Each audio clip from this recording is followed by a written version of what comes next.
All right, Colin, welcome back. So good to have you. It's amazing that you just got back a little while ago from Antarctica and a harrowing experience. I want to update people on the incredible adventure you went on. You basically tried to do a solo trip from the coast of Antarctica to the South Pole and be the fastest guy single handedly to pull his sled, go by himself, and beat the world record.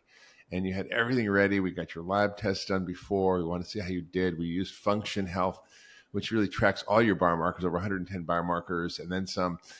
And we wanted to see what your training would be, what you would need to do, how you need to optimize your health, what the labs showed. You're a pretty healthy 30, 8, 9-year-old guy, and we found a lot of stuff that needed a little tweaking. I mean, you're kind of this guy who breaks world records, and still you had stuff we found like low iron, low vitamin D, B vitamin deficiencies, and things that were really easy to fix. And but we all try to optimize that for your trip. But you went down there, Colin, and you had this really intense experience. So maybe you could share with everybody what happened, and then we'll talk about the labs after and what we found, and some of the things we learned about your biology through using Function Health, which is essentially a platform where you can get your labs done.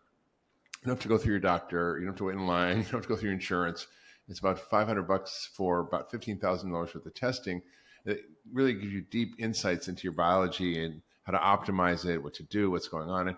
And like I said, Colin's like an elite athlete. He's climbed every peak in every continent and done it faster than any human in the world. He's rowed a boat across the Drake Passage for Antarctica. He's crossed Antarctica by himself and won the world record. This guy's like the elite of the elite, and yet he still had a little stuff to work on. So, Colin, thanks for being back on the podcast. So tell us what happened. You went down there, and you were all ready to go. You had everything done. We got your supplements based on the findings and the results. You put it all in your special Colin bars that you made before, and you had this incredible expedition all ready to go. And you got on the coast of Antarctica. So catch us up. What happened?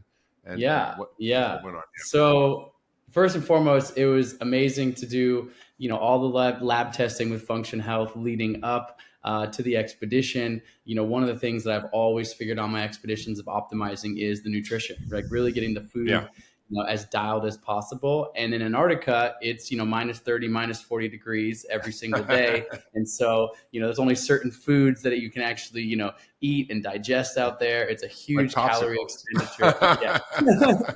And so I've made this custom food over time. I call them the Colin bars, but it's basically, high calorie, high fat for the calorie density, of course, a blend of carbs and protein, but sort of blended up in a way that I can easily eat when it's that cold outside. And what you and I talked about on the last, podcast, the last How Colin Functions podcast, is we looked at the biomarkers and said, what types of things can we mix in? What supplements can we, do to improve? And as you said, we found some things last time, low vitamin D, iron, things like that. So when I was making my Colin bars last time, based on your recommendations and what we found from Function Health, was able to really mix all of that in. So I was ready to go. I went down to South America for a week. That's where I actually do the last blending of all the food. We've got some great videos actually of me mixing in the supplements and all the Yeah, I things into saw the that. Colin bars, getting everything prepped and ready. Then I went down to Antarctica, spent about a week down there in the final prep, and then eventually a small little plane drops me off on the edge of the Antarctic continent to begin this world record. This is my fourth time down in Antarctica doing a big expedition. That's where we met. That's where we met That's in where Antarctica. we met. Absolutely. We became friends in Antarctica on a boat. It was when you and I met, was a little fancier than what I was doing down there alone. A little gushy place. Yeah. So I'm down there, I'm alone, and I begin the expedition. And one of the very first part of you get off the ice shelf, which is the frozen ocean essentially, and you get up onto the polar plateau. And because of that actually creates a shearing effect with the glaciers. And so there's a lot of crevassing in that area. That's a known, scenario. And of course, with all my experience in the outdoors, doing as best I can to navigate, through that area. But I'm alone. Usually when you're on a glacier, you are roped to another person, but I was doing a solo record, which is, an extra kind of dangerous or risky undertaking. And Like unfortunately, those guys who do solo climbs on like Yosemite on the mountain, a little crazy. right. So I'm ready to go. I've got my food packed. I got everything dialed. And 2 hours into the expedition, basically the worst case scenario befalls me, and I fall into a crevasse. There's basically what's called a snow bridge, and so that's snow covering up a crevasse. You can't see it. I stopped at the most inopportune time, and almost like a trap door, the ice and snow fell out from under me, and I fell, free falling into a crevasse. It's really more often than not that scenario would spell fatal consequences. Yeah. And fortunately for me, obviously we're having this conversation. I didn't die, but it was a very, very, very near miss. I was able to wedge my body about 5 feet after falling 5 feet below the crevasse, and looking down, there's 400 feet of air, just black Yeah. underneath me. That's how deep Yeah. it goes into the center of the earth. And, it's essentially a long story, but the Cliff Notes version is, I was inches from dying, inches from falling to the bottom of the crevasse. I had to snap my skis off and drop them into the crevasse to actually get, be able to climb my way out. And then, basically putting my boots on this bulletproof blue ice and my back and inching my way up without dislodging my sled, because my sled, which is 200 pounds, while my food and fuel was sitting on the lip of the crevasse. And if that comes Wow. down on my head, that's going to You were drag dead. me down.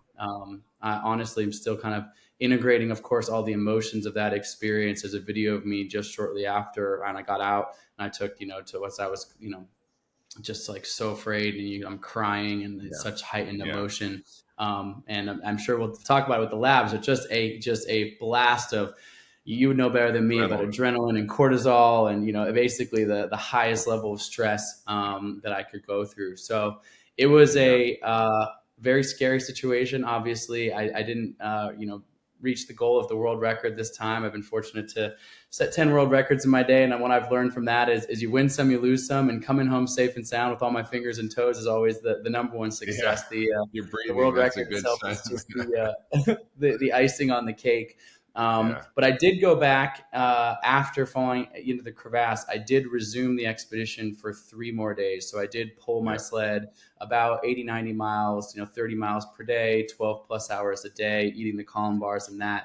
But then eventually the sort of adrenaline wore off, and my body was just kind of, in a pretty, body and mind more than anything. I'm just kind of like, I think it might be time. Shakes you up a little bit.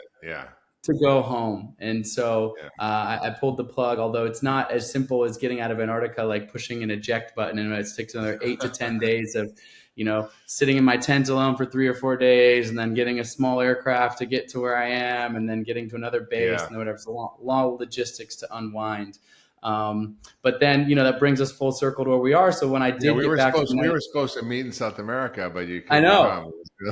I was hoping. Exactly. I was hoping to meet you in South America. You sound like you guys had a great adventure down there. But I did, in the, what's so interesting about what we're doing here with Function Health is, as you know, I've got these multiple world records lined up. Now I'm, aiming for this cycling world record in June.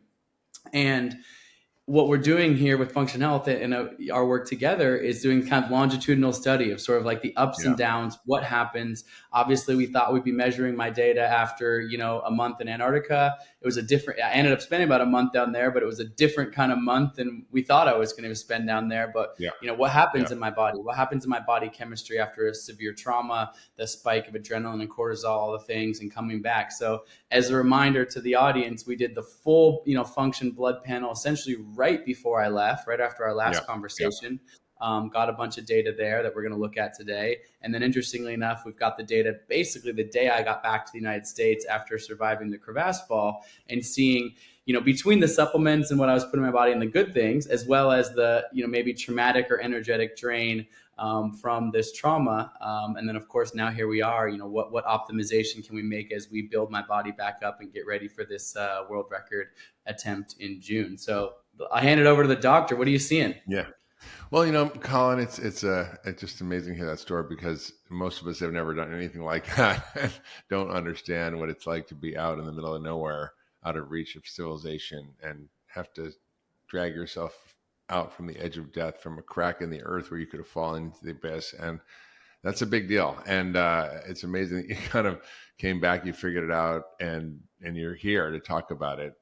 What's really interesting to me as a doctor, is that, with Function Health, we basically do a panel that's much deeper than you'd get when you go to your regular doctor for a checkup at your annual physical.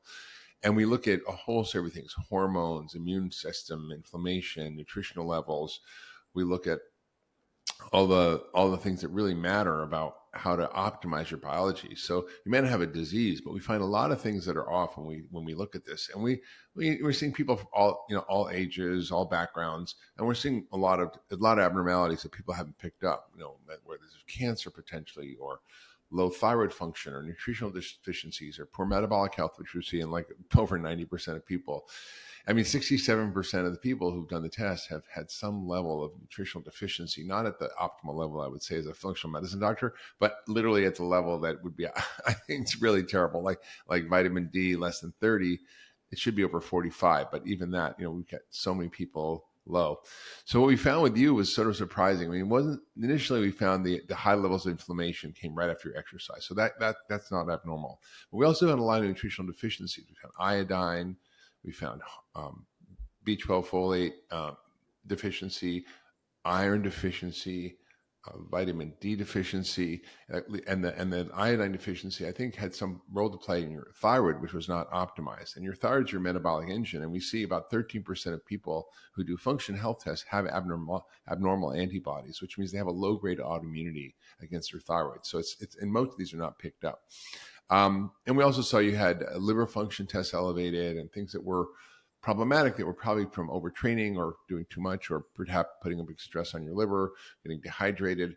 And we knew we kind of looked at all that, and then we put together a program that was sort of custom tailored to you. And we gave you, a multivitamin stack that really works for athletes. We had to fix the B vitamins, so we gave you something called homocysteine supreme, which is a complex of B12, folate, and B6. We gave you a little iodine.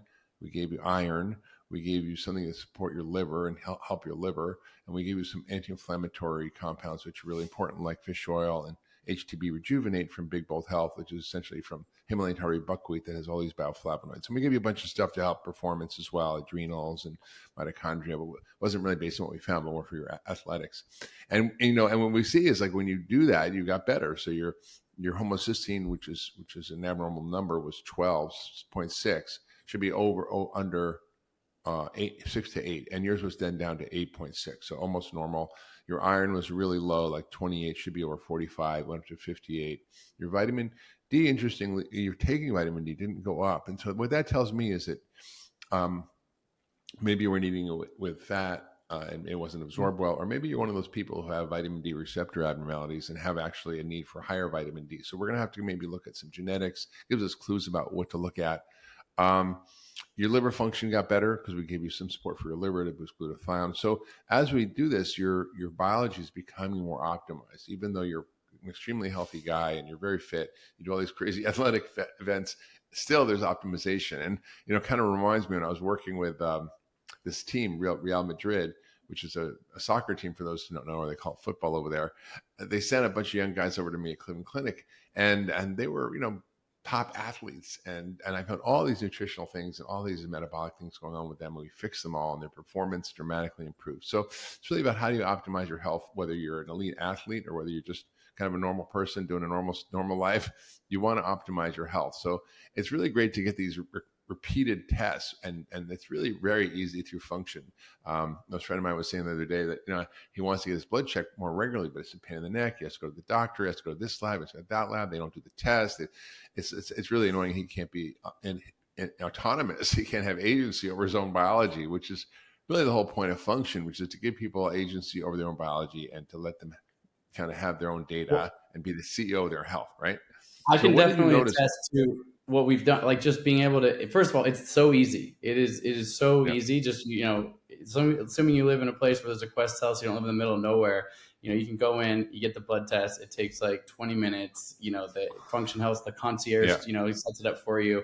It is so simple. And then the dashboard. When people are watching this, hopefully we can put an overlay of the dashboard, but it's incredible because you can see now that I'm, the before and after, and you can see where the different levels. So you can kind of see longitudinally where, oh, what was that 3 months ago? Oh, was, like looking through all these, usually this like long printout. Of course, you're used to looking at that kind of stuff. For us regular people, you can actually, actually see it in a really nice graphical way. Oh, that's going up. Oh, that's going down. And, it tells you, oh, this is a little bit out of balance. It's not, obviously not every person gets to have the one-on-one conversation with the, Mr. Dr. Mark Hyman. Mr. Dr. Hyman. Mr. Dr. Mark Hyman. But, I feel fortunate for that, but really it's incredible, even without this dialogue, what the, AI tools have done is basically your knowledge, your wealth of knowledge is programmed into the back end of Function Health. And so it's incredible. And other experts in the whole scientific literature, right? It's everything, right? Yeah. It's all in the back end. So I have found it to be so incredibly, user friendly. What have you seen? Was there one thing that I noticed? And again, just top for me, I obviously can't look at it as deep as you, and I'm looking forward to the recommendations that you have. But one of the things that I saw drop, I guess I'm not that surprised based on the stress, looked like my testosterone number may have dropped like a bit. Coming out I was going to talk about that. Yeah. But what's interesting, you have when you do extreme stress, and there was a study that I used to quote about military recruits who were put on forced marches where they had giant packs and they had to walk for 24 hours, and they would do their blood tests before and after, and they found that their testosterone dropped, their thyroid dropped, all these cortisol went up, their glucose metabolism went awry. So basically their whole bodies kind of went sideways. And so when you see the testosterone, it does respond to the stress for sure. There was a study where they looked at football fans, and if their team won, their testosterone went up. If their team lost, their testosterone would go down. and so your free testosterone, which is really something important to measure. And again, this is the kind of stuff we do with Function. We check not just one analyte, but we check everything that is related to the particular function of the body. So rather than just saying total testosterone, which most doctors do, we also want to know the free testosterone. We want to know the sex hormone binding globulin, which is what binds to the thyroid, keeps it in the blood that's kind of secure. And then when you need some, it'll release some. And for you, what we found was you had actually really normal free testosterone. So your free testosterone was quite high, but your total was low. So when you're stressed, it can go down, and that for sure happens. But it can go up as well when the stress goes down, and then the free testosterone being adequate is fine. So in that case, I would ask you, how's your sexual function? How's your libido? What's working? What's not? Do you feel a change in your body? But I think my guess is you probably don't, because you have good free testosterone. Yeah, no, that's interesting because I noticed that number, the overall testosterone, but I was like, wow, man, I just must have, in the past many, many years ago when I was racing triathlon professionally, I had that number drop a couple of times from overtraining, just like really stressing my body super hard and needing to recover, which leads me to my next question, which is, so we did the test in December. I go to Antarctica. Obviously, it doesn't go as well as planned. I'm here to tell the tale. That's the most important thing. Then we get the test again. And then now it's, we're into February now, and I've got this, world record cycling project coming up in June. So the goal to remind folks is me and a partner, my childhood best friend, Lucas, we're attempting to ride cross country faster than any person has ever cycled across the country ever, in something called the Race Across America. So we're trying to ride over 3,000 miles in under 6 days, basically, averaging 20 some miles about 20 miles per hour per day, nonstop, 24 hours around the clock. And it's going to be a big push. So I might join you on that for like a mile. Amazing. Can't wait. So the question I have though is, we're coming out of Antarctica, obviously some pretty significant stress, on the body, but I've been staying on the supplementation that we, recommended for before Antarctica. I've stayed on that, consistently through here since then. Obviously had a little bit of a recovery period in through January, but now I'm starting to ramp up the cycling training, again, on the backside of that. So from a physiological standpoint and what you're seeing in the blood work, what recommendations might you have based on what we're seeing and what Function Health is telling us for, recovery, recalibration coming Yeah. out of a stress and trauma, as well as leading into, ramping up, some of these, bigger rides, and getting my body prepared to really push. We're 3.5 months out from that cycling world record. And as you and I are going to do a couple more of these, we're going to, track that as we're taking kind of in a recovery phase and building up. And then, what do we Yeah. learn building into this next, Well, block of one of training? the things I didn't, yeah, this is important. How do you keep optimizing? How do you keep tweaking? How do you use your labs over time to not just have a static view, but actually modify things and adjust things over time? So we know certain things happen. Like when you over exercised in the fall, we got the first numbers, you had a high level of inflammation, which is not surprising. And that improved after came back from Antarctica. You had a little time, you weren't overtraining, and that normalized, which is amazing. I would definitely be managing inflammation on something like that. We know that your inflammatory markers go up, and inflammation can be helpful in tissue repair, but sometimes it's too much, and that can impede performance and function. So definitely want to have you on the things that we know are anti-inflammatory, like something called omega-3 Rejuvenate, or maybe if you can take that instead of the Dutch Harbor Omega. The omega-3 Rejuvenate has something called pro-resolving mediators. So I know from the inflammation that we need to adjust the supplement regimen to give you the most powerful anti-inflammatory compound. So fish oil is really important, but within the certain types of fish oil, there's something called pro-resolving mediators. And these are things that are naturally found in fish oil, but are often absent from most fish oil pills. It depends on how you process it. And they're powerful brakes on the immune system. So they're brakes on the inflammation. So I'm going to give you something called omega-3 Rejuvenate, which is a fish oil capsule, because you don't have to make Colin bars for this thing. You can actually Yeah. right? So you don't have to stick everything in a bar. It's a little harder. We had a liquid fish oil This before. way I can actually just take the supplements. Exactly. It's Yeah, take perfect. the supplement. The other thing is I'm going to give you something called Himalayan tartary buckwheat, which has something that is so powerful too. Jojoba, which is basically a powerful phytochemical, also anti-inflammatory, but there's also quercetin and other flavonoids. There's 132 phytochemicals in this. I might even give you something called Himalayan tartary buckwheat, a sprout powder, which is sprouted Himalayan tartary buckwheat powder. It's a powerful immunorejuvenator and anti-inflammatory. So that's really important. The other thing I would say is, you tend to, when you have stress, you tend to, deplete antioxidant status. You have high levels of oxidative stress, and your liver function went up before. So we know when you cycled like that, we need to make sure you're also on something to help reduce the oxidative stress in your body. And we're going to give you something called N-acetylcysteine, which basically builds glutathione, the most powerful detoxifier in the body, the most powerful antioxidant. So we're going to make sure you're on that. And then we're also going to make sure that we think about the vitamin D. My guess is, vitamin D is so important for muscle function and performance, not just bone health, not just mood, but it actually is critical for muscle performance. So you get weak muscles, you get soft bones. So we have to make sure your vitamin D is optimized. And I think, I'm going to give you a trial of a little bit of higher dose because you have a high level. And I might also ask you to do this genetic test so we can see what the genes are that might be impeding your vitamin D metabolism or function or absorption. And we have to then modify things. I also really think that there's the thyroid looks good, so I think we don't have to adjust that. But there lead was a little bit high, and I was sort of surprised your lead was a little high, and I was sort of wondered why that is. And I would probably follow up with a test that looks at your body's total lead storage. You may be getting it from somewhere. I don't know if it's from your water supply, if it's maybe you like to do stained glass, or maybe you drink out of crystal vases for your water or wine glasses. But a lot of people have lead. It's in the environment. It's in the food sometimes. So getting the heavy metals out of your body, and we test for toxins with Function Health, which is something most doctors don't do, and we can do something about it. There's supplements you can take. There's various medications that sometimes helps chelate that out, and the N-acetylcysteine will help that. So we're gonna kind of watch the lead, and then we're going to for sure make sure your B vitamins are right because they are involved in mitochondrial function, energy production, and lots of things. So we're going to provide all that as well as a sort of performance and recovery stack that we did before, which is something called MitoPure, which helps the mitochondrial function, and creatine and extra amino acids, and an adrenal support. So based on your labs, we're going to kind of keep watching the things that were off.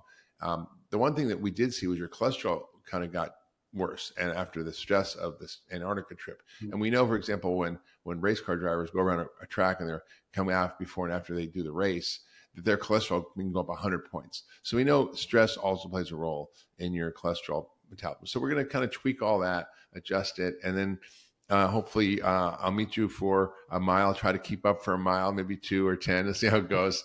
I got to train for that. and then what do you ride at 25 miles an hour? How fast do you ride?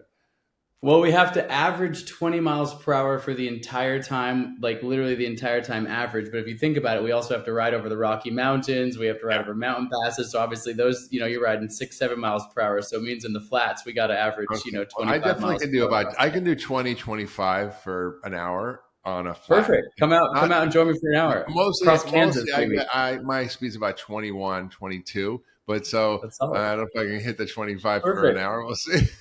Perfect. Yeah, one of the But things that we're going to be, it's getting it all dialed and optimized. Well, that sounds fantastic as kind of the next step here of kind of coming out. Like I said, we're gonna meet again in 5-6 weeks and kind of review what it looks like when I'm in the midst of a training block and how these these supplements that we're taking. I guess in one question I did have in regards to function health is, obviously, for those that don't know, it's about $500 for have kind of the big, large panel of tests. But one of the things I've loved about Function, the user friendliness of it, is that you can sort of add tests ad hoc. Whether that I did like the Grail cancer screening test or allergy tests and stuff like that. So some of these other so some of these other maybe additional tests that you're talking about, would that also be able to be kind of added? Like, I'm going to go do the full panel, but we can also kind of self-select a couple additional things. Yeah, like one of the things that we have to do that we didn't follow up with this is you had a very low level of thyroid antibodies, even though your thyroid tests were normal. So it's a low level autoimmune reaction, and probably 25 to 30% of people with those autoimmune thyroid antibodies. By the way, and we're with over 25,000 people, we've got 2.5 million biomarkers. We've seen a lot of data, and we looked at that data, and about 13% of people have autoimmune thyroid antibodies. Now, when you go to your regular doctor, they just check your TSH, which is the measure of your sort of brain telling your thyroid how it goes, if you should make more or less. That's not enough. You need to check all the thyroid markers, and we have 5 different biomarkers we use, not just one. So we have TSH, free T3, free T4, thyroid antibodies, 2 different thyroid antibodies. And we see a lot of people who have low-grade Hashimoto's with kind of normal-ish thyroid, kind of like you did. And you're kind of, it's okay. I wouldn't necessarily treat it right now, but I'm like, why do you have this autoimmune antibodies? Is it something that's bothering your system? Is it a heavy metal? Is it gluten? Is it something? So it might be lead, but 25 to 30% have low-grade non-gluten, non-celiac gluten sensitivity, or just celiac, and they're missed. So we're going to check a full celiac panel as well. It's a sort of an add-on test, but we can get a real sense of whether this is an issue for you. Maybe you're eating gluten and you feel good, but if you're eating gluten, it can affect your performance because it can drive low-grade inflammation. It can cause leaky gut. It can cause all sorts of stuff. So, Djokovic, who's a very famous tennis player, he was like last of the pile for a long time. And then he basically changed his diet and he went gluten-free, dairy-free, got rid of all the food sensitivities, fixed his gut. And now, the story is the number one in the world. One of the greatest of all time. Yeah, the greatest of all time. So he's quite amazing. And he was really using food to regulate that. So we're going to kind of dive deeper a little bit. And we can do that with Function. So, and I want people to understand, like Colin's an extreme example. He's an anomaly of an athlete. But what we're trying to point out here is that everybody's got stuff. Like I can't tell you anybody I've seen who doesn't have something that can be optimized.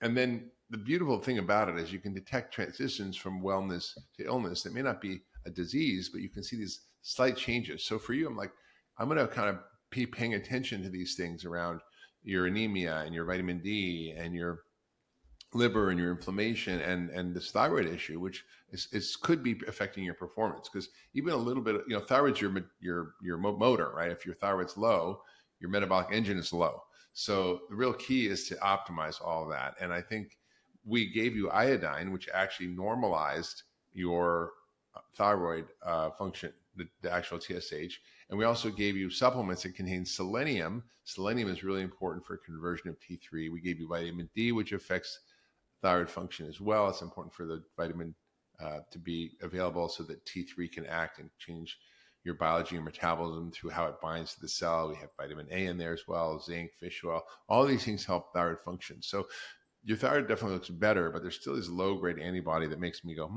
maybe there's something. So we're going to repeat the function panel. We're going to see what's going on. But like I said, everybody has something, and it's always something to tweak. And it's not necessarily you're like, oh my God, I've got a disease, but it's like, okay, I better pay attention to this, or I better follow up on this. And I think it's just an incredible opportunity for people to have the chance to have autonomy, agency, and be able to track their data over time. It has intelligence in the back end that guides you what to do. I mean, not everybody gets Dr. Hyman looking at it, but basically you kind of do, because I basically have helped input all the interpretation of what it means and what to do about it and how to optimize it. So it's kind of cool. It's amazing. Well, I'm so grateful that we're doing this. I can't speak highly enough for Function Health. Like I said, the ease of it, the fact that I can just get this done, basically schedule it and get it done in my own backyard. 5 minutes from my house. You go get the blood draw, and then it comes back all in this incredible way. People want to check it out. There's my code is functionhealth.com/Colin. Just my name. You can go on there and click, because otherwise there's quite a long wait list, but people can sign up. Yeah. That way. Oh, that's right. There's 100,000 people on the wait list. So you better use that code so you can jump the wait list and get it if you want. Exactly. So I'll say it again. It's functionhealth.com, just / my name, Colin, with one L, Colin. You can jump the wait list and get enrolled with it. It's a game changer for me. And I love what you say, which is it's kind of, I guess it reminds me a little bit of the James Clear Atomic Habits, or these 1% gains. When you track something longitudinally over time, it's not like, maybe you find a disease, of course, but really it's like these small little shifts, things change. Not everyone falls into a crevasse, of course, and I hope that no one else does. But we all, things happen. People, lose their jobs, lose a family member, have stress in their life, diet shifts, exercise habits shift, whatever. And to know that that's actually having an incremental shift on our life. And when, Function Health, basically allows you to do it twice per year. You can obviously do it more than that, but twice per year, it gives you a pretty good sense of what's going on. And then you can track back to that once you're I've now been in this program for a couple of years now since it launched. And, it's amazing to look back and go, oh, okay, last spring I was feeling this way, the year right before I started training, it was like that, and can kind of track that. So for me, as a elite athlete, this has been, huge, but it's not something that even if I weren't training for a world record, I would still want to know this about myself, as well as go back. I'm excited to think about 5 years in the future when I can continue to look back and go, okay, how is that 5 years? How is my body changing, aging, etc. So anyways, this is amazing. It is really interesting for me to see what happens on the other side of a big expedition with somewhat of a traumatic outcome, and see what actually happens inside of my body underneath the hood. And then as well as I start ramping up for this next world record. So I think the next, I'm going to go get the blood panel now. We're going to, take those recommendations of the different supplements that based on what you're seeing, and we'll get another blood panel, and we'll, I think the next time we check back, it's going to be, April, as I'm about 2 months out from the cycling world record, and kind of see what it's at as I'm in like a big training block, pushing my body super hard in that period of time, ramping up for this world record project. So when do you start your trip? When do you start your ride so people can follow you? It's June 15th is when it starts, and so basically, good. And then you're gonna people can follow you on your social, right? So how do they follow you? Yeah, you can follow everything on social media. It's my name, just at Colin O'Brady, and it's not June 15th is the ride itself, but there's a lot of fun stuff coming up.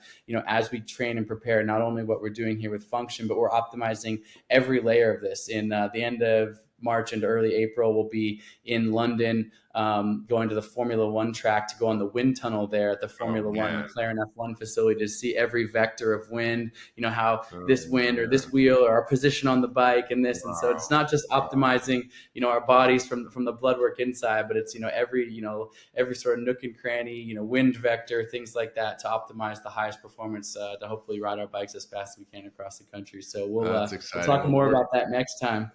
Well, we're going to be following you. It's going to be amazing, and just see how we continue to optimize your health and tweak things. And that's really the whole point of this. So thanks for being our guinea pig, Colin, and showing us what happens over time. And it's just beautiful to be able to track this with you. And it's all, again, presented in this beautiful dashboard on functionhealth.com, so people can really have deep insights into what's happening. And keep training.